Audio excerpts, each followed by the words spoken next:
اعوذ باللہ السمیع العلیم من الشیطان اللعین الرجیم بسم اللہ الرحمن الرحیم الحمد للہ رب العالمین والصلاة والسلام علی اشرف الانبیاء والمرسلین سیدنا و نبینا و شفیعنا ابی القاسم محمد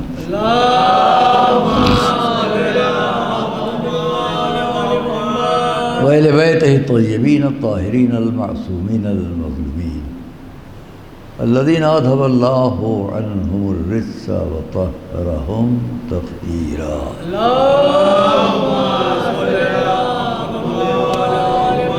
ورد على أعدائهم وقتلتهم وغاصبي حقوقهم أجمعين من الأولين والآخرين. أما بعد فقد قال الله سبحانه في كتابه المبين وقوله الحق. بسم اللہ الرحمن الرحیم قل لا اسألکم علیہ اجرا الا المودۃ فی القربى صلوات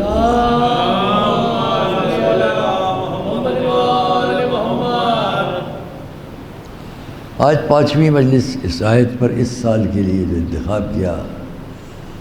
آپ جانتے ہیں کہ تقریباً میرا خیال ہے کہ یہ 52 سال ہو گئے ہمیں اس ممبر سے آپ سے خطاب کرتے ہوئے زبان ازاں میں. زیادہ تر ہماری مجالس کا عنوان سورہ بقرہ کی 151ویں آیت تھی. کما ارسلنا فیکم رسولا منکم یتلو علیکم آیاتنا ویزکیکم ویعلمکم الکتاب والحکمہ ویعلمکم ما لم تکونوا تعلمون.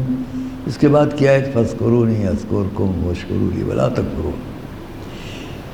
ہم نے اس سال چونکہ عنوان رکھا، آپ جانتے ہیں کہ شروع سے ہماری مجالس کا ایک عنوان رہا جو لوگ جانتے ہیں.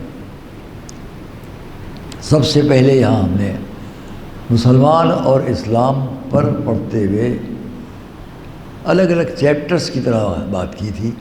ابواب، مسلمان اور خدا، پھر مسلمان اور رسول، پھر مسلمان اور قرآن، پھر مسلمان اور حدیث، مسلمان اور کعبہ، مسلمان اور جہاد وغیرہ. ہوتے ہوتے اب اس سال ہم نے 2 لفظوں میں عنوان بھی بدلا ہے اور آیت بھی تبدیل کی ہے. اس 52ویں سال آیت ہم نے آپ کے سامنے سورہ شورى کی 23ویں آیت جو 22ویں اور 23ویں مل کر ہے اس سے بات شروع کی. اس آیت کا بھی ایک فقرہ خالی قل لا اسألکم علیہ اجرا الا المودۃ فی القربى. رسول کو حکم خود سے نہیں فرمایا، خود سے نہیں، لیکن میں اس کو اس لیے عنوان قرار دے رہا ہوں کہ اس کے اندر دنیا کے تمام مفکرین، محققین، دانشور جو اسلام کو سمجھنا چاہتے ہیں، مسلمان ہونے کے لیے نہیں، یہ نہیں کہ آپ مسلمان ہو جائیے، اسلام کو اس نظر سے دیکھنا چاہتے ہیں کہ کیوں یہ قوم مانتی ہے صدیوں سے، کیا اس میں اچھائی ہے. جو لوگ اس پر آبجیکشنز لگاتے ہیں، اعتراضات کرتے ہیں، چارجز لگاتے ہیں، ایراد کرتے ہیں، اعتراضات کرتے ہیں، یہ غلط، یہ غلط، یہ بھی کہا، وہ بھی کہا، کیا وہ صحیح ہے یا وہ غلط کہہ رہے ہیں؟ تو بہت سے لوگ اس نظر سے بھی دیکھتے ہیں. ایسے تمام لوگوں کو جو اسلام پر بولنا ان کی عادت ہوتی ہے، بہت سے لوگوں کا شوق ہوتا ہے کہ وہ تحقیق کرتے ہیں، ریسرچ کرتے ہیں. اور آج کی دنیا تو چھوٹی سی چھوٹی بات کے لیے بھی ریسرچ پر ہے. ہم اس کو آپ سے کیا بیان کریں؟ ایک سبجیکٹ ہے بالکل الگ، ریسرچ، تحقیق. آج یہ تحقیق کا میدان کہاں سے کہاں تک ہے. ہم لوگ اس میدان میں بالکل صفر پر ہیں، کچھ نہیں جانتے. تو جو مذاہب پر تحقیق کرتے ہوں انہیں، مجھے بڑا اچھا لگا تھا بہت پہلے امریکہ سے ایک بہت بڑی شخصیت یہاں آئے، تقریباً 8-10 دن تک وہ ہمارے مہمان رہے، ہوٹل میں رہے لیکن مہمان ہمارے تھے، کھانا پینا بہت سی چیز، چونکہ وہ اسلام پر تحقیق کرنے آئے تھے اور ان کو وہاں سے یہ علم ہوا کہ انہیں ہندوستان میں لکھنؤ میں مجھ تک آنا چاہیے۔ وہ آئے میرے پاس اور مجھے بڑا اچھا لگا جب اسلام پر انہوں نے بہت کچھ باتیں کی اور ہم نے بھی بہت کچھ باتیں کی۔ نام بتا دیں گے آپ کو، بہت بڑا نام تھا ان کا، آج بھی کوئی نیٹ پر چلا جائے، انٹرنیٹ پر صرف نام لکھے کئی پیج انہی کے نام پر ملیں گے، مسٹر نوئل کنگ، بہت بڑا نام ہے۔ دہلی میں ایک مرتبہ عالمی سکھ کانفرنس ہوئی تھی تو اس کے لیے بھی ان کو اسپیشلی بلایا گیا تھا۔ ان کا خاندان آج بھی مختلف جگہوں پر ریسرچ میں ہیں، بڑے بڑے لوگ پڑھے لکھے۔ جب ریٹائرڈ ہو گئے یہ اپنی جگہ سے تو ان کو اس وقت کے president of America mister Clinton نے، جان کلنٹن نے، ایک پورا آئی لینڈ انہیں گفٹ کیا تھا، جزیرہ۔ میں جا چکا ہوں جزیروں کو دیکھنے کے لیے، اوپر سے دیکھے تھے، ایک برج ہے اس پر سے کھڑے ہوئے، 1000 آئی لینڈس کہلاتے ہیں وہ، چھوٹے چھوٹے بڑے بڑے مختلف جزیرے ہیں۔ کینیڈا سے امریکہ کی طرف آتے ہوئے رستے میں مونٹریال سے نیو یارک اگر آپ آ رہے ہو تو ملتے ہیں۔ اس میں ایسے لوگوں کو جو ریٹائرڈ ہو چکے ہیں، اچھی زندگی گزاریں، ایسا کیا جاتا ہے۔ بعض جزیرے اتنے چھوٹے ہیں جتنا بڑا یہ آپ کا ہال ہے ہمارے اس مدرسے کا، دوسرا ایسے ہی ہے، دونوں کے جانے آنے کا راستہ ایک چھوٹی سی بوٹ لگی ہوئی ہے، کشتی، وہ آ کے لگ گئی، ادھر سے آدمی ادھر چلا گیا، ادھر سے۔ تو انہوں نے مجھے خط لکھا تھا کہ مجھے جان کلنٹن پریزیڈنٹ آف امریکہ نے یہ دیا ہے جزیرہ، اور میں مختلف موسموں اور ہواؤں اور فضاؤں کے حساب سے یہاں پرندے اور مچھلیاں آتی ہیں، بڑا اچھا لگتا ہے۔ میں نے چھوٹا سا تھوڑا ذکر ان کا کیا، کئی خط ہیں ان کے ہمارے پاس۔ بہت بڑے دوست تھے یہ امریکہ کے اس وقت کے جو وزیر خارجہ تھے، ہینری کیسنجر۔ میں نے ان کا ذکر اس لیے کیا، کوئی پولیٹیکل نہیں، کیونکہ میں وہاں کے کسی پولیٹیکل یا دنیا میں کسی پولیٹیکل معاملات سے اب تک دور رکھتا ہوں۔ مسٹر ہینری کیسنجر نے ان کو بہت بڑے معاملات میں لیا تھا، تو جب ہندوستان لکھنؤ آئے میرے پاس بھیجا گیا ان کو کہ آپ ان سے اسلام پر بات کریں۔ اس وقت مجھے معلوم ہوا کہ دنیا میں مختلف درسگاہوں میں، یونیورسٹیز میں مذاہب پر ریسرچ کس طرح ہے، کیونکہ یہ امریکہ میں کیلیفورنیا یونیورسٹی میں کمپریٹو ریلیجن کے پروفیسر تھے، campus B, California university of California کے کیمپس بی میں یہ پروفیسر کمپریٹو ریلیجن کے تھے، مذاہب پر تحقیق، کوئی تعصب نہیں تھا۔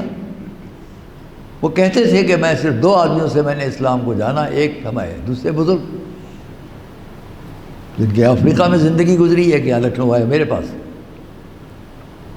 بہت بزرگ تھے۔ جب میرے پاس آئے میں ان کے سامنے بچہ تھا، بہت بڑے بزرگ تھے، بڑا نام ہے۔ مذہب پر تحقیق، مذاہب پر ریسرچ، ایسے لوگوں سے میں بات کر رہا ہوں، ان لوگوں سے نہیں جو اپنے مذہب کو بھی نہیں جانتے، دوسرے مذہب کے لیے مذاق اڑاتے ہیں۔ کاش یہ ذہن بناؤ، مذہب انسان کو عقل دینے، فکر دینے، اخلاق دینے، انسانیت دینے کے لیے، شرافت دینے کے لیے آیا ہے۔ مذاہب انسان کو اچھا انسان بنانے آئے ہیں۔ گرو نانک جی کا یہ قول ہے، سے ہے ان کا یہ اپنی قوم سے، سکھ برادری سے، اگر کوئی سچا مسلمان ہے تو اسے مسلمان رہنے دو۔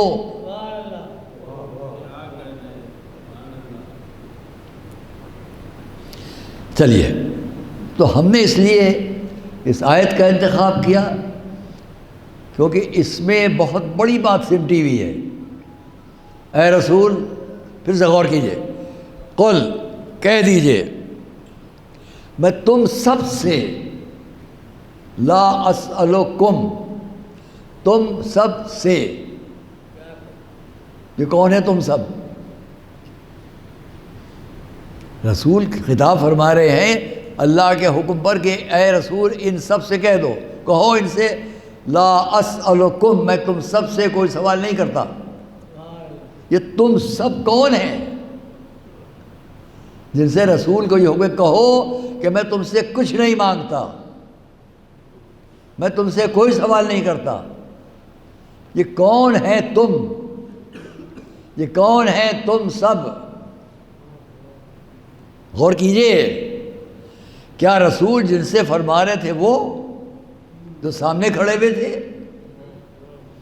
کیا مدینے کے لوگ صرف؟ کیا مکے کے لوگ صرف؟ کیا سن 61 ہجری کے لوگ صرف؟ کیا سن 11 ہجری کے لوگ صرف؟ کیا 10 ہجری کے؟ 200 ہجری، 300 ہجری؟ آج تک رسول کا خطاب ایک قوم، ایک گروہ سے نہیں تھا۔ حکم الہی پر قیامت تک جتنے آئیں گے ان سب سے خطاب کر رہے ہیں کہ میں تم سب سے کچھ نہیں مانگتا۔ کس بات پر؟ بات نہیں تمام کر رہا ہوں میں بھی، میں تم لوگوں سے کچھ نہیں مانگتا اس پر۔ یہ اس کیا ہے؟ تم کیا ہے؟ اس کیا ہے؟ تم سے مراد قیامت تک کا ہر انسان، اور اس سے مراد نبوت کے جتنے کام تھے۔ ان سب پر تم سب سے کوئی اجرت، کوئی معاوضہ نہیں مانگتا۔ میں نے تمہیں وحدانیت سکھائی، میں نے تمہیں رسالت بتلائی، میں نے تمہیں وحی و الہام بتلایا، میں نے تمہیں قیامت سمجھائی، میں نے تمہیں آخرت بتلائی، میں نے جنت و جہنم سمجھایا، میں نے تم کو 1,24,000 انبیاء کے بارے میں بتایا، میں نے امامتوں کے بارے میں بتایا، نمازیں بتلائیں، روزے بتلائے، جہاد بتلایا، خون بتلایا، اخلاق بتایا۔ ان سب پر میں نے جتنی مشقتیں اٹھائی کچھ نہیں مانگتا، بس اتنا ہی کہ میرے اہل بیت کی محبت۔ صلوات محمد۔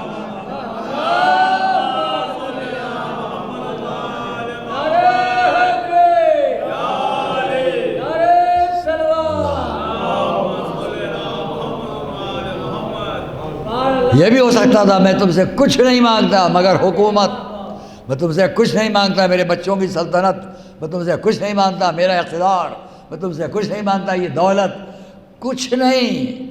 ساری دنیا کے تمام مذاہب کے ریسرچ کرنے والے کاش اس چھوٹے سے جملے پر غور کر لیں کہ رسول نے آخری وقت میں اپنی تمام زندگی کے مقابلے میں کیا مانگا ہے آپ سب سے؟ محبت۔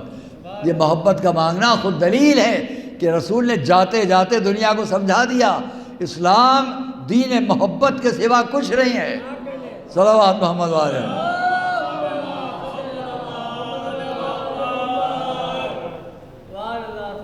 اور اس لیے میں نے اس کا انتخاب کیا پنجتن اہل بیت۔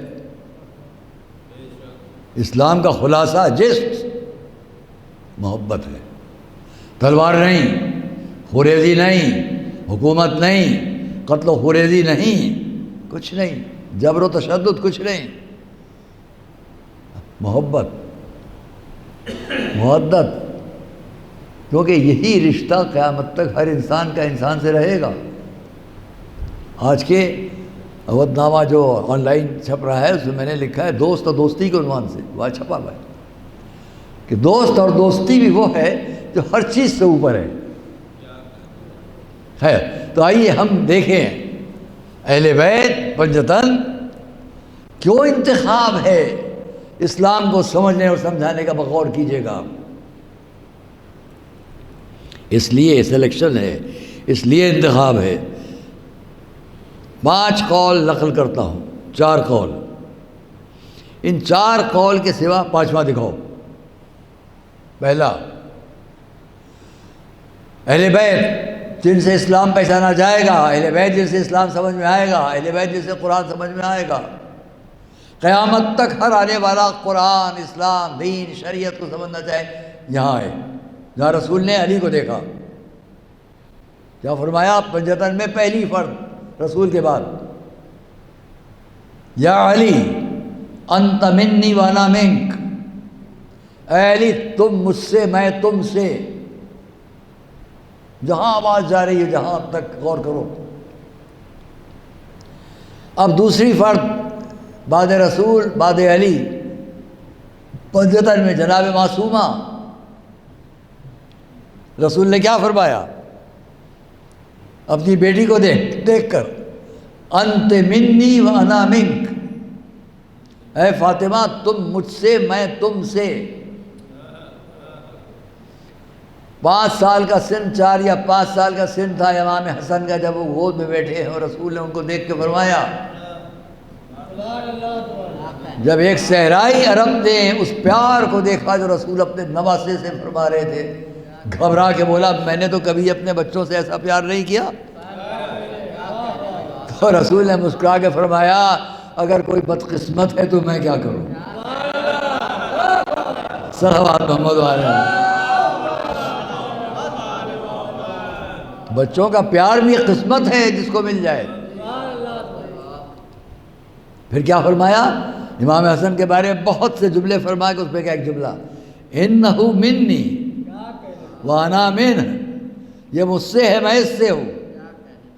امام حسین کو تو دنیا جانتی ہے کہ لے کے فرمایا حسین منی وانا من حسین، میرا حسین مجھ سے ہے میں حسین سے ہوں۔ میں نے ان چاروں فقروں کو اس لیے نقل کیا کہ رسول نے ساری دنیا کو قیامت تک سمجھایا، میں کسی اور کے لیے نہیں کہہ رہا ہوں وہ مجھ سے ہے میں ان سے ہوں، میں ان چار کے لیے کہہ رہا ہوں یہ ہم سے ہیں ہم ان سے ہیں، تاکہ سمجھ لو کہ یہ تو ہے مجھ سے، لیکن میری شریعت میرا دین میرا قانون میرا اسلام اگر باقی رہے گا تو ان کے ذریعے سے۔ صلوات محمد علیہ وسلم۔ اور اس کی دلیل یہی جو میں نے کبھی کہا ہے کہ ایک قول لا کے دکھاؤ، رسول نے فرمایا یا علی انت منی وانا منک، سیدہ انت منی وانا منک، امام حسن انہو منی وانا من، امام حسین منی وانا من حسین، ان میں ایک کا بتلا دو جس نے پلٹ کے کہا ہو اور رسول مجھ سے ہے میں رسول سے۔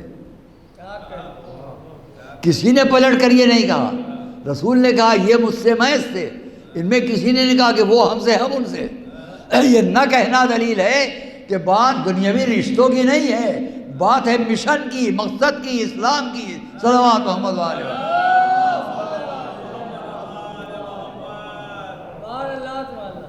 ہم اہل بیت کو اس لیے ان کے ساتھ رہنے سے اگر ہم ساتھ رکھیں تو ہمیں سمجھنا بہت آسان ہے۔ پرپیچ راہوں میں جانے کے بجائے ادھر گئے ادھر گئے اور ڈھونڈ رہے ہیں، ارے سیدھا راستہ ہے، یہ رسول یہ گھر والے پہچانتے چلے جاؤ۔ جبکہ ہم اپنے جذبہ عقیدت جوش محبت میں بھی نہیں کہہ رہے ہیں، اعلان رسول ہے، یہ مجھ سے میں ان سے، اعلان رسول ہے، ان کے ذریعے اسلام سمجھ لو، اعلان رسول ہے، میں 2 چیزیں چھوڑ رہا ہوں۔ اور بڑے بڑے علماء محققین اسلام نے اس کو لکھا، میں تھوڑا سا رخ کو موڑ کے بات کو کروں، اسی لیے میں نے کہ ایک ہے رسول کا گھرانہ، ایک ہے رسول کا خاندان، اور ایک ہے رسول کا قبیلہ۔ بات پورے قبیلے سے نہیں سمجھی جائے گی، بات پورے خاندان سے بھی نہیں سمجھی جائے گی، بات رسول کے گھرانے سے سمجھی جائے گی۔ اور اگر گھرانے سے بہت اوپر ہم گئے تو خاندان تک جائیں گے۔ کسی شخص کی بھی بات کو سمجھنا ہے یا اس کے بچوں سے سمجھو یا اس کے گھر والوں سے یا اس کے خاندان سے۔ بھئی آپ ادھر ادھر کیوں تلاش کریں، دیکھیے کہ رسول کے خاندان کے لوگ کون ہیں۔ میں نے پہلے بھی آپ سے کہا کہ خاص بات کی طرف متوجہ کرو، جو پہلے دن سے کہہ رہا ہوں، رسول کے خاندان میں فرض کیجئے یہ انگوٹھی ہے، اس انگوٹھی میں ایک نگینہ ہے، اگر اسی نگینے کے چاروں طرف اور نگینے لگا دیے جائیں، ہے تو یہ انگوٹھیاں ہوتی ہیں ایسی، بیچ میں ایک ہیرا ہے، چاروں طرف چھوٹے چھوٹے اور ہیرے لگے ہیں، بیچ میں ایک ڈائمنڈ ہے، چاروں طرف چھوٹے فیروزے لگے ہیں۔ یہ کیوں لگاتا ہے جوہری؟ تاکہ ان چاروں کے دور میں اس کی چمک بڑھ جائے، اس کی روشنی بڑھ جائے، اس کے لیے پہچان بڑھ جائے، تو اسی لیے ہم آپ سے کہیں گے رسول کے گھر والوں کو سمجھنا ہو تو سمجھ لو بیچ میں ایک نگینہ ہے، اس میں یہ ہم کو 5 نظر آ رہے ہیں، اب ان 5 کی روشنی کو سمجھنا ہو تو چاروں طرف ایک اور نگینوں کا حصار بناؤ، بات سمجھ میں آنے لگے گی۔ یہ بیچ میں ہے فاطمہ علی، فاطمہ حسن حسین رسول، چاروں طرف کون ہے؟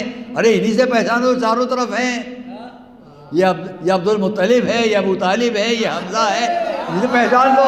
صلوات محمد والے۔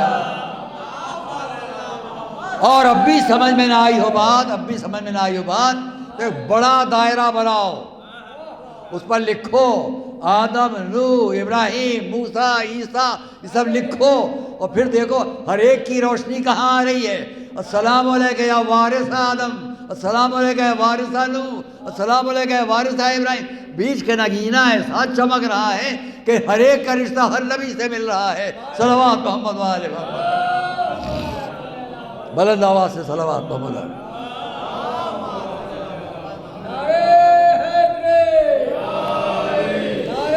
ہر ایک کا رشتہ۔ اور میں ایک خاص بات کی طرف آپ کو متوجہ کروں گا، جب یہاں تک بات آ گئی ہے تو کہوں، ایک کی طرف چلے، اس نگینے کے چاروں طرف جو کردار نظر آ رہے ہیں ان میں سے ایک کی طرف چلے، حضرت عبد المطلب۔ حضرت عبد المطلب کا سن تقریباً 100 سال کے قریب ہے، اور اگر ایک روایت 120 سال۔ آپ کے کم سن ہوتے ہمارے حضور، پہچانو اسلام کو، کردار کو، حضور کو جن سے شریعت ملی ہے وہ کیسے ہیں۔ آپ کے سنے واقعات ہیں، لیکن میں ایک بات کی طرف متوجہ کروں گا جو یقین ہے کہ نہیں ہوں گے توجہات میں۔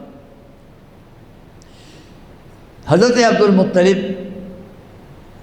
گھر میں ہے، ہمارے آپ کے رسول 6 یا 7 سال کا سن ہے۔ تھوڑی دیر صبر و سکون سے سن لیجیے ان باتوں کو، ایک نتیجے تک ذہن کو لانا چاہتا ہوں۔ 6 یا 7 سال کا سن، ایک کم سن بچہ تاریخ میں ہے۔ اس منظر کو پیش کر رہا ہوں، چھوٹے چھوٹے پیر قدم رکھتے ہوئے جا رہے ہیں، پیچھے پیچھے کچھ یہودی، عیسائی، مذہبی لوگ، علماء، وہ ساتھ ساتھ چل رہے ہیں۔ انہوں نے دیکھا یہ بچہ ایک مکان میں دروازے کا کھول، دروازہ کھول، اندر چلے گئے۔ وہ باہر آ کر رک گئے، وہ گروہ دق الباب کیا، گھر سے نکل کر کون آئے؟ سردار مکہ حضرت عبد المطلب۔ باہر مجمع کو دیکھا، کیوں آئے ہیں آپ لوگ، کیسے آنا ہوا؟ کچھ لوگوں نے کہا یہ جو پیروں کے نشان ہیں، یہ بچہ آپ کے گھر میں گیا ہے، یہ آپ کا کون ہے؟ جواب ملا، یہ بچہ جو گھر میں آیا ہے یہ میرا پوتا ہے۔ کیا کہا ان لوگوں نے جو عیسائی، یہودی، علماء ہیں؟ کیا کہا؟ ہم صرف یہ کہنا چاہتے ہیں آپ سے کہ اس بچے کی حفاظت میں کوئی کمی نہ کیجیے گا، کیونکہ ان کے پیروں کے نشانات میں ہم نبوت کی روشنیاں دیکھ رہے ہیں۔ صلوات محمد والے۔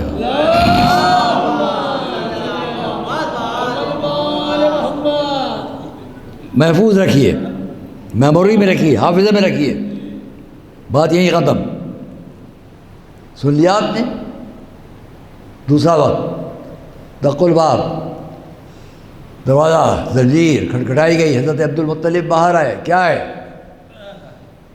عرصے سے ایسا قحط پڑ رہا ہے کہ جانور مر رہے ہیں، گھاس کا ایک تنکا نہیں اگ رہا ہے، پھر کیا کریں؟ اپنے پوتے کو ہمارے ساتھ کر دیجیے، ہم چاہتے ہیں وہ چل کر دعا مانگ لیں، شاید یہ قحط دور ہو جائے۔ ٹھیک ہے، حکم ملا، حضور باہر ہے، وہی 6 یا 7 سال سے زیادہ کا سن نہیں ہے، یہ سب لے کر چلے۔ میں اتنا اگر کہوں تو غلط نہ ہوگا کہ میں نے تاریخ میں دیکھا کہ وسیع صحرا میں گئے دعا مانگنے، جب حضرت عبد المطلب کے گھر سے نکلے ہوں گے تو رستے میں خانہ کعبہ پڑا کہ نہیں پڑا،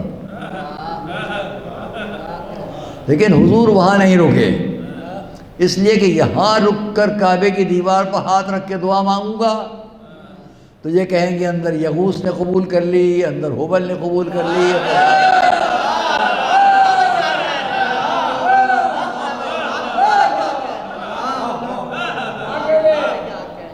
یہ شک بھی نہ آنے پائے۔ میدان میں گئے، دعا کی، جو ہوا آپ کو معلوم ہے، قحط دور ہوا، بارشیں ہوئیں۔ 2 واقعات چھوٹے چھوٹے، اور یہ میں نے 2 بیان کر دیے، نقش قدم، قحط اور دعا، ذہن میں رکھیے گا۔ آگے آئیے، وہ وقت آیا کہ حضرت ابو طالب ان کے سپرد ہیں حضور، اب وہ دیکھ رہے ہیں کہ حضرت ابو طالب کی زندگی میں کیا ہے، یہ بھی یاد دلاؤں، چاروں طرف لوگوں میں، اچھا یہ تو مردوں میں ہو گئے، عورتوں میں وہ دور، وہ جہالت جاہلیت کا دور، مکہ، اس میں خانوادہ حضرت عبد المطلب میں حضرت ابو طالب کی شریک حیات حضرت فاطمہ بنت اسد۔ میں ان باتوں کو کہہ رہا ہوں جو آپ جانتے ہیں اچھی طرح، تاکہ حافظے میں اس بات کو سمیٹ کر کچھ نتیجے تک پہنچنا آسان ہو جائے۔ حضرت فاطمہ بنت اسد، جناب اسد کون ہیں؟ حضرت عبد المطلب کے بھائی، اور بڑی عظمت ہے ان کی، تو یہ ہر طرف سے ہاشمی ہیں۔ حضرت فاطمہ بنت اسد جناب ہاشم کی براہ راست اولاد میں آئی، حضرت اب عروسی ہو چکی ہے، حضرت ابو طالب کے گھر میں ہیں، آئیں، حضرت ابو طالب آرام سے لیٹے ہوئے ہیں، قریب آ کر کہا آپ اس کو ایک حیرت انگیز خبر سنانے آ رہی ہوں، کیا ہے؟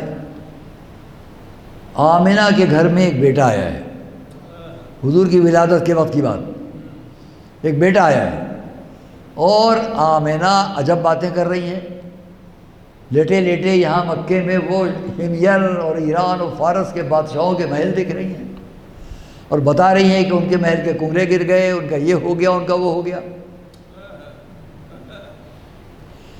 غور تو کرو، یہ واقعہ آ رہا ہے ہم تک کہ نہیں آ رہا ہے؟ حضرت فاطمہ بنت اسد ایک بات بیان کر رہی ہیں کہ نہیں؟ ہوا کیا؟ یہ نہیں ہے کہ ایک مرتبہ حضرت ابو طالب اٹھ کر بیٹھ جائیں، چہرے پر پریشانی کے آثار آ جائیں، کیا کہا؟ ان کی ولادت ہوئی اور وہاں یہ حالات ہیں، پریشان ہو جائے گا انسان، ہے مکے میں حالات دنیا بھر کے بیان کر رہی ہے، ایسا کچھ نہیں ہوا۔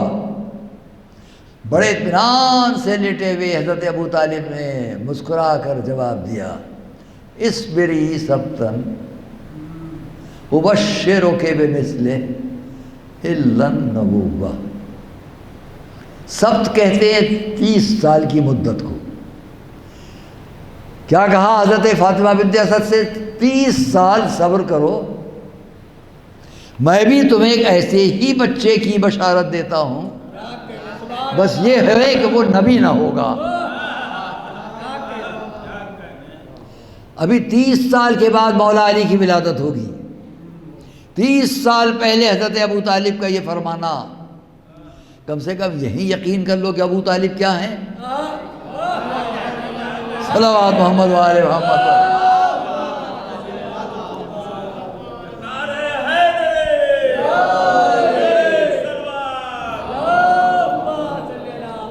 آئیے، عورتوں میں حضرت فاطمہ بنت اسد وقت گزرا، اب وہ وقت ہے کہ ہمارے حضور حضرت فاطمہ بنت اسد کے گھر میں ہیں، وہ پرورش فرما رہی ہیں، اور ہر مورخ لکھ رہا ہے، تمام عالم اسلام کے جتنے بڑے بڑے محققین مورخین، کہ یہ طریقہ ان کا تھا کہ بہترین گھر کے دروازے پہ کھجور کا درخت لگا تھا، اس سے جو کھجور گرتے تھے، جو بہت اچھے کھجور ہوتے تھے، وہ ایک طرف رکھتی تھی کہ میرا بھتیجا آئے گا ان کے لیے۔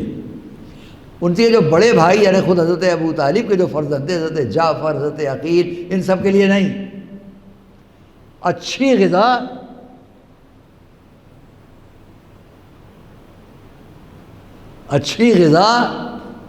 ان کے لیے، اچھی غذا ان سب کے لیے نہیں، اپنے بھتیجے کے لیے. عزیزان گرامی، یہاں تک کہ ایک دن کا واقعہ، آپ نے یہ 2 چھوٹے چھوٹے واقعات ہیں. بیٹی انتظار کر رہی ہیں کہ اتنے میں ہمارے حضور آیا، وہ درخت سوکھ گیا ہے، خشک ہو گیا ہے. آپ نے دروازے کے اندر داخل ہوتے وقت جو دہلیز ہے اس سے ٹھوکر لگی، سہارے کے لیے اس درخت پر ہاتھ رکھا. میں نہیں کہہ سکتا کہ ٹھوکر لگی اور سہارا لیا یا دنیا کو بتلانے کے لیے سہارا لیا. بھائی اتنا ہوا کہ حضرت فاطمہ بنت اسد نے دیکھا. میں کسی وجہ سے زور دے رہا ہوں کہ وہ سوکھا درخت سرسبز ہو گیا. آج تک عالم اسلام کو معلوم ہے. ایک اور وقت، آج بچے آئے محلے کے، سارے کھجور اٹھا لے گئے. فکر مند ہیں کہ آئیں گے فرزند عبداللہ، میرے بھتیجے آئیں گے، آج ان کے لیے میں کچھ چن کر رطب نہیں رکھ سکتا. کچھ فکر مندی کے عالم میں آپ پلنگ پر لیٹ گئیں، بستر پر لیٹ گئیں، جو آپ کا فرش اس پر لیٹ گئیں، اور آپ نے اپنا ہاتھ اپنی آنکھوں پر رکھ لیا. حضور تشریف لا رہے ہیں، ان کو یہ فکر ہے کہ میں آج کیا کروں، تو اپنا ہاتھ، اپنی کلائی اپنی آنکھوں پر رکھ لی. لیکن دیکھ رہی ہیں. حضور آئے مکان میں، اس کھجور کے درخت تک آئے جس پر کھجور ہے، خرمے لدا ہوا ہے، لدے ہوئے ہیں، زمین پر کچھ نہیں ہے. فاطمہ بنت اسد نے کیا دیکھا کہ حضور نے کھڑے ہو کر دیکھا، ایک شاخ کو اشارہ کیا، وہ شاخ نیچے آئی، بھرے ہوئے کھجور اس کے اندر. حضور نے کوئی کھجور توڑ لیے. صلوات تو بھیجیں آپ محمد.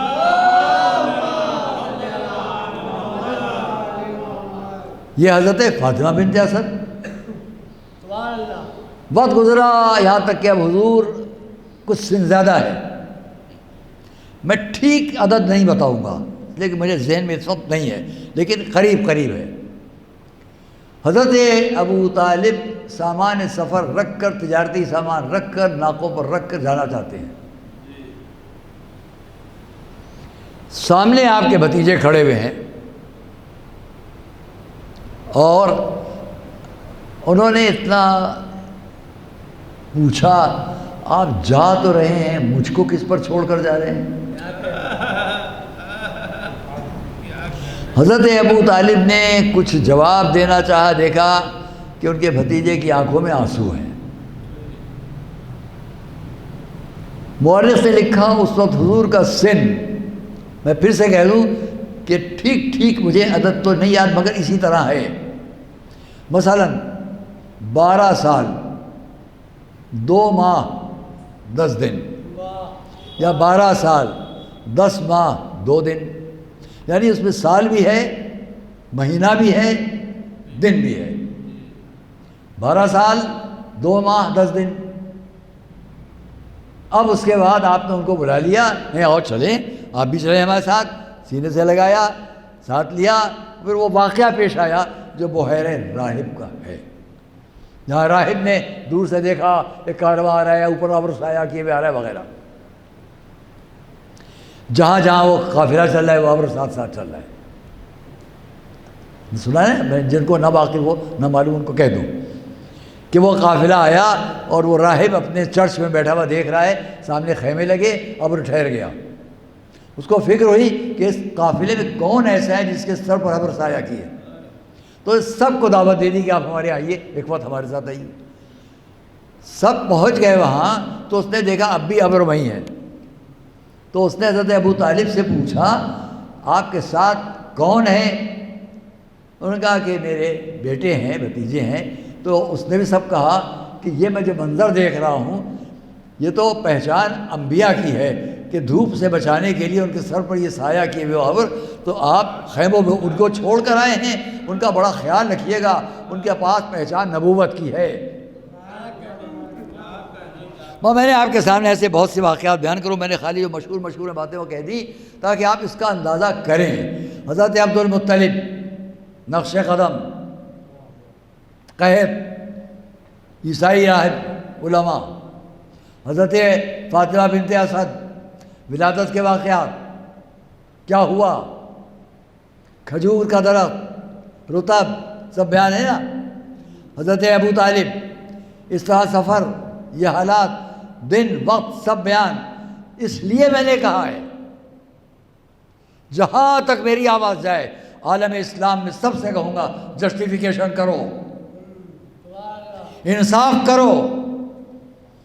جب کوئی بڑی شخصیت کے حالات لکھتا ہے تو یہ چاہتا ہے کہ اس کا ایک ایک واقعہ لکھے۔ میں پوچھتا ہوں کہ حضرت ابو طالب کا ساتھ حضور کے ساتھ کتنا رہا؟ 63 سال کی زندگی میں خود حضور کا ساتھ حضرت ابو طالب کے ساتھ 43 سال، 43 ایئرس، 43 سال حضرت ابو طالب پرورش فرما رہے ہیں حضور کی۔ اب مجھے یہ سمجھاؤ، کوئی مجھے بتلائے کہ حضور کی زندگی آپ کو اگر محبوب ہے تو آپ تو یہ چاہیں گے کہ ان کی زندگی کا ایک ایک واقعہ آپ تک پہنچے۔ حضور نے 40 سال کے سن پر اعلان نبوت کیا، یہاں بھی تقریباً 10 سال مکے میں بھی ابو طالب ساتھ میں ہیں، مائنس کر دو وہ 7 سال جو حضرت عبد المطلب کے ساتھ حضور کے گزرے، 43 سال حضور مسلسل حضرت ابو طالب کے ساتھ ہیں۔ میں کسی وجہ سے کہہ رہا ہوں، توجہ کرنا۔ جب آپ کو یہ معلوم ہے کہ دنیا کی ہر بڑی شخصیت کے بارے میں ایک ایک چیز انسان چاہتا ہے کہ معلوم ہو، اب اگر حضور کی زندگی سے حضرت عبد المطلب کو ہٹا دو، ابو طالب کو ہٹا دو، حضرت فاطمہ بنت اسد کو ہٹا دو، تو حضور کی ابتدائی زندگی کے 43 سال اندھیروں میں چلے جائیں گے۔ صلوات محمد و آل محمد پر سب مل کر ایک صلوات محمد علیہ۔ اتنی بڑی شخصیت کے بارے میں آپ کو 43 سال کچھ نہیں معلوم دے گا۔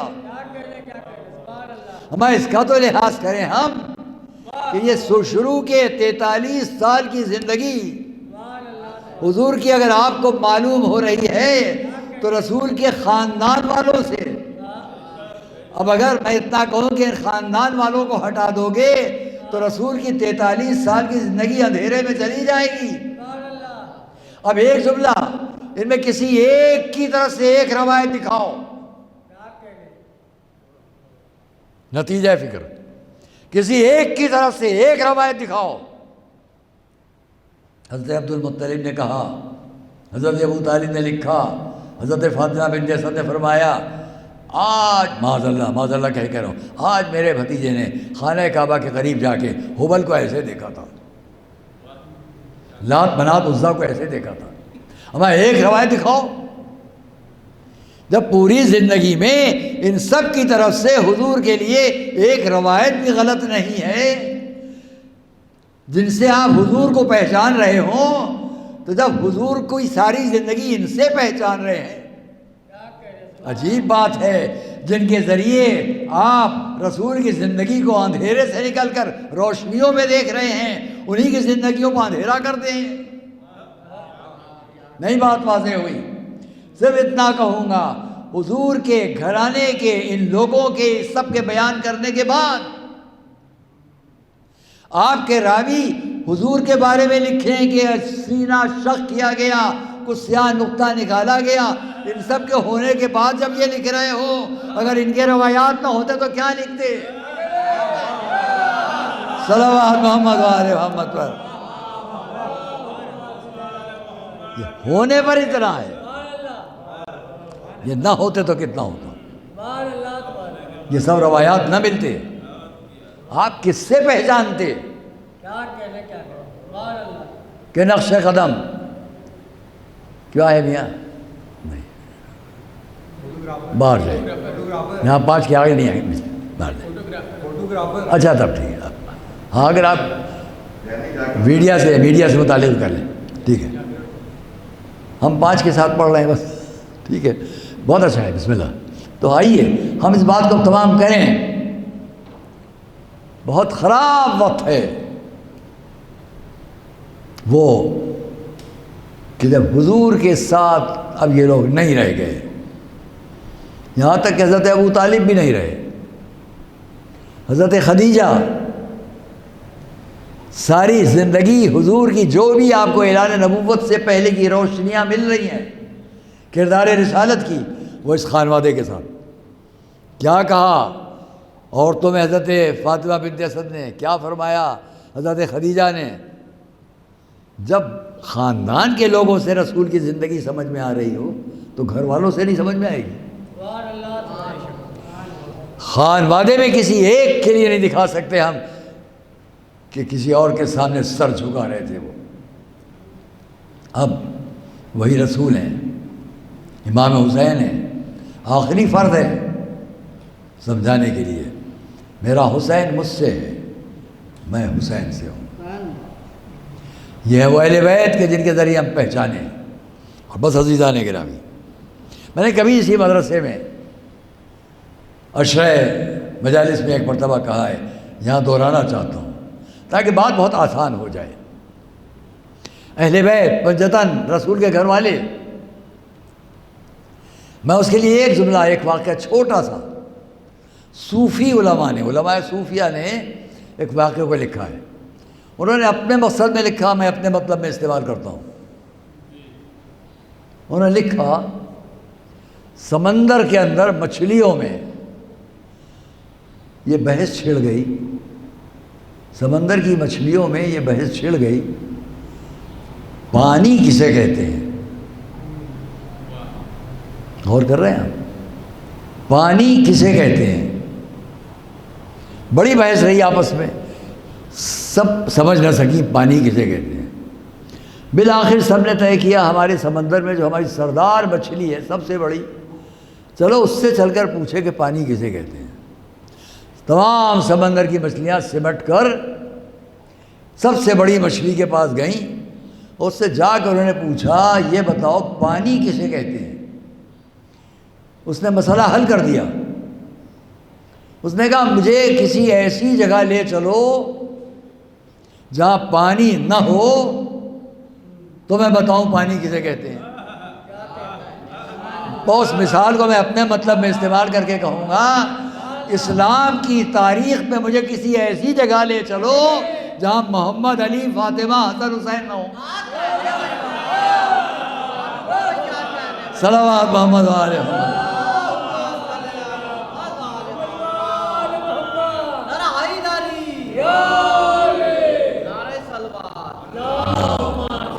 تب ہم کہیں گے اہل بیت کون ہیں. اور پھر مجھے کوئی ایسی جگہ لے چلو جہاں نام حسین نہ ہو, قرآن کا نام ہو, رسول کا نام ہو اور نام حسین نہ ہو. اسی ہندوستان میں جو فخر کرتے اوروں پر کریں, 500 سال کی تاریخ میں جو لوگ آئے ان پر جن کو فخر کرنا ہو کریں. میں ان کی بات کروں گا جو 800 سال اوپر, جب کوئی فوج نہیں, کوئی لشکر نہیں, ایک غریب سیدھا سادہ شخص, ایک لٹیا, ایک مسلح, ایک قرآن, اس شان سے ہندوستان آئے. کہاں ٹھہرے جا کے؟ اجمیر. اجمیر میں ٹھہرنے والا اس سادگی سے آیا تھا, نہ کوئی تلوار, نہ کوئی لشکر, نہ کوئی فوج. 804 سال پہلے. لیکن اس آنے والے کو آج ساری دنیا کیوں پہچانتی ہے؟ اس لیے کہ وہ اتنا بڑا تھا مگر اس نے یہ نہیں کہا میں کیا ہوں. اس نے یہ کہا شاہ ہست حسین, بادشاہ ہست حسین, جو کچھ ہے حسین. آج 5 محرم۔ روایات سے تھوڑا ہٹ کے آج کی تاریخ کے بارے میں تھوڑا کہہ لو، تھوڑا روایات سے ہٹ کر، رسول کی بات ہے، ان کے نواسے کی بات ہے۔ کربلا میں امام حسین ابھی نہیں پہنچے ہیں، مدینے میں ہیں، نکلنا چاہتے ہیں، مدینے سے سفر شروع کرنا چاہتے ہیں۔ لوگوں کو خبر ہو گئی کہ نواسہ رسول مدینہ چھوڑ رہا ہے، رسول کا نواسہ مدینے کو چھوڑ رہا ہے۔ یہ خبر جب مدینے میں پھیل گئی تو تاریخ کے فقرے یہ ہیں کہ لوگوں نے گھروں سے نکل کر یہ کوشش کی کہ امام حسین مدینہ نہ چھوڑیں۔ وہ حسین کہ جن کو رسول اتنا چاہتے تھے، جن کو سارا مدینہ گواہ تھا، کہ جن کو رسول اپنے دوش پر بٹھا کر نکلتے تھے، گود میں اٹھا کر چلتے تھے، جن کے لیے کتنے واقعات بیان کیے گئے تھے، آج وہ حسین مدینہ چھوڑ لیں۔ سب طرف ایک ہنگامہ تھا، ایک ہیجان تھا کہ کسی طرح نواسہ رسول مدینہ نہ چھوڑیں۔ تاریخ میں کہ بالآخر لوگوں نے یہ طے کیا کہ عورتوں کو بھیجا جائے، بنی ہاشم کی عورتوں تک کہ آپ لوگ نہ جائیں۔ اس کے لیے روایت میں فقرہ ہے کہ جب آئیں عورتیں، انہوں نے آ کر روکنا چاہا تو سب سے آخر میں یہ طے ہوا کہ رسول کی زوجہ حضرت ام سلمہ سے چل کر کہا جائے آپ روکیں۔ حضرت ام سلمہ بزرگ ترین شخصیت، ان کے پاس عورتیں آئیں، آپ کے نواسے مدینے کو چھوڑ لیں، ان کو روکیں آپ۔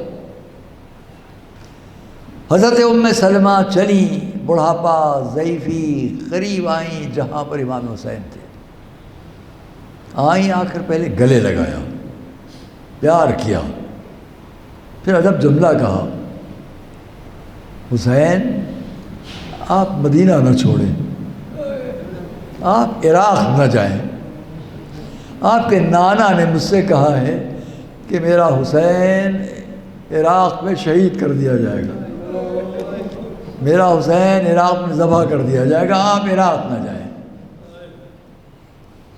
امام حسین نے سنا، جواب دیا، جدہ ماجدہ آپ نے جو کہا وہ آپ کا نواسہ جانتا ہے، اسے خوب معلوم ہے کہ وہ کس زمین پر شہید کیا جائے گا، کس دن شہید کیا جائے گا، کون شہید کرنے والا ہوگا، کون کون میرے عزیزوں میں اور میرے دوستوں میں ساتھ میں شہید ہوں گے، سب جانتا ہے۔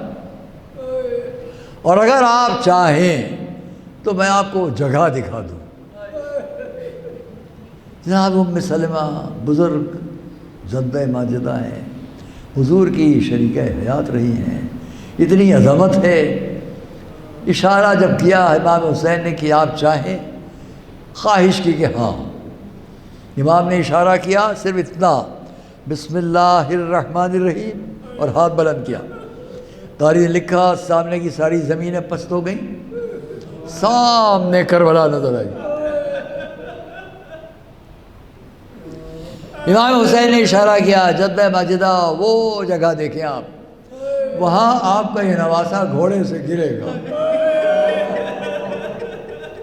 پھر اشارہ کیا، وہ جگہ دیکھیے، وہ جگہ وہ ہے جہاں آپ کا نواسہ دفن کیا گیا۔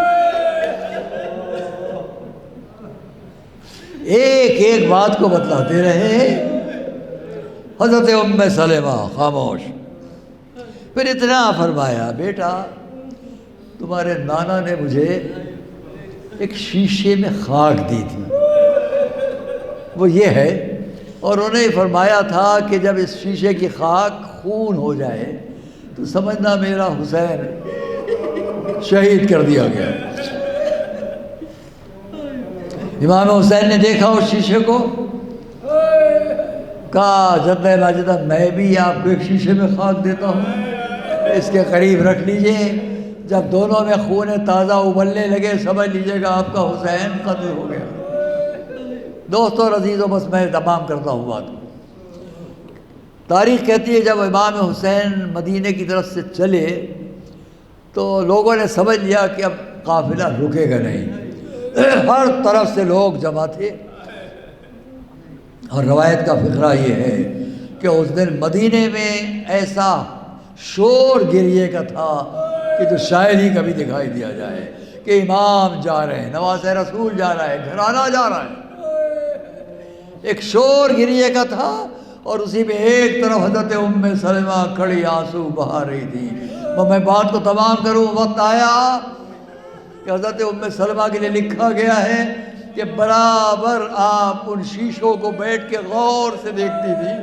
میں نے لفظ اس لیے جان کے جو تاریخ کی لفظ کہ غور سے دیکھتی تھی کہ ابھی خاک ہے، ابھی خاک ہے. تاریخ لکھا سن 61 ہجری کا عاشور کا دن تھا کہ ام سلمہ بیٹھی ہوئی ان شیشوں کو دیکھ رہی تھی. اتنے میں دیکھا خاک خون بننے لگی، خون بن کے ابلنے لگا. وہ ایک مرتبہ چیخ مار کر روئی، ہائے میرا حسین، ہائے میرا حسین. تاریخ نے لکھا مدینے میں ہر طرف سے عورتیں دوڑ کر چلی. رسول کی زوجہ، رسول کی محترم گھرانے کی شخصیت، ان کے رونے کی آواز، ہر طرف سے لوگ دوڑ کر آئے، آ کر تسلیاں دینا شروع کی. لیکن ایک شور گریہ تھا. میں عرض کروں گا اے شہزادی، اے جناب ام سلمہ، آپ نے جب شیشوں کو خون ہوتے ہوئے دیکھا، آپ کے رونے کی آواز بلند ہوئی. کتنے لوگ آپ کو تسلی دینے آ گئے، ہر طرف سے بیویاں آ گئیں، تسلی دینا شروع کی. خالی خاک کو خون ہوتے دیکھا، ایسی آوازیں بلند تھیں. ان کو کیا تسلی دیں جن کے سامنے ان کے وارثوں کے سر نیزوں پر بلند کیے جا رہے تھے. یہ سر حسین، یہ سر ابوالفضل عباس. یا علم الذین